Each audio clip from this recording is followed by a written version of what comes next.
Nun, wis. Sampeyan teng pundi? Aku ning awakmu. Lho. Wedane. Kok ora mbrenjol ya? Ora. Mergo aku alusan. Alusan? Iya. Mergo aku dadi badan alus. Terus kekuatane kowe dadi wong digdaya. Kula iso napa mawon? Iso. Kowe ditamani geni ora apa-apa. Blebeke nang segara ora mati. Wah lha iki. Wah, pun sampean teng riku mawon mboten sampe metu. Lho. Kula tak dadi wong ampuh sak lawase. Aja engko ndak tok nggo pamer, ndak tok ngumuk.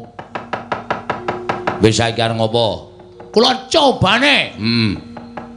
Pethoke Bathara Brahma nganggo geni. Nek kula kena geni mati omongane Ndarantasena ming tekan pangucap mau mboten kababar dadi pakarti. Ya wis jajarane ora percaya. Nggih, tak maju alon-alon. Ya kono.